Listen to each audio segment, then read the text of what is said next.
শহীদদের স্বপ্ন পূরণের ধারাবাহিকতায় জুলাই গণ অভ্যুত্থান মন্তব্য করে আইন উপদেষ্টা বলেছেন, রাষ্ট্র গড়ার সুযোগ যেন নষ্ট না হয়। শহীদ বুদ্ধিজীবী স্মৃতিসৌধে বীর শহীদদের শ্রদ্ধা জানিয়ে একথা বলেন তিনি।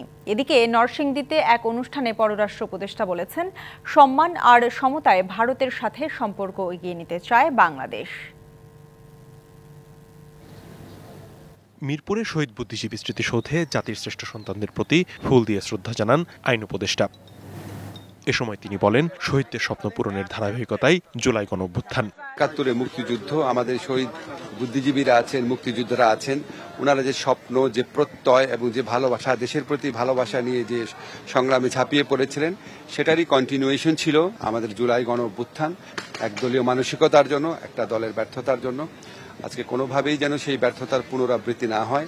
আমাদের তরুণদের আত্মত্যাগের বিনিময়ে রাষ্ট্র গড়ার যে দ্বিতীয় সুযোগ আমরা পেয়েছি, সেই সুযোগ যেন আমরা কোনোভাবেই নস্যাৎ না করি। এদিকে মোহাম্মদপুর রায়েরবাজার বৌদ্ধভূমি স্মৃতিসৌধে বীর শহীদদের শ্রদ্ধা জানানোর পর মুক্তিযুদ্ধ বিষয়ক উপদেষ্টা বলেন, বিগত স্বৈরশাসকের আমলে মানুষের মুক্ত বুদ্ধির চর্চা বাধাগ্রস্ত হয়েছে।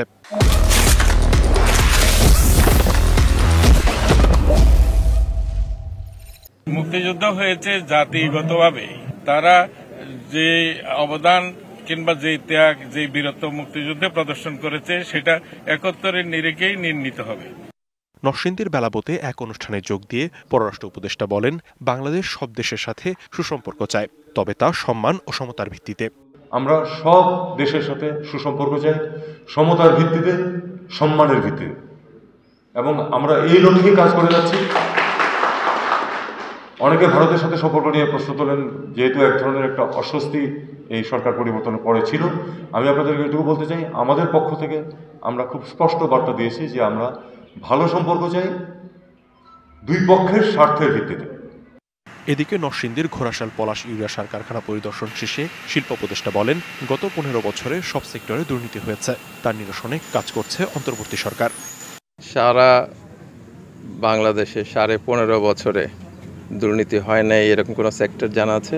সেটারই আমরা নিরাময়ের চেষ্টা করছি, নিরসনের চেষ্টা করছি, এবং সেটা করতে যে চ্যালেঞ্জগুলো প্রচুর আছে, সেই চ্যালেঞ্জগুলো আমরা মোকাবেলা করার চেষ্টা করছি।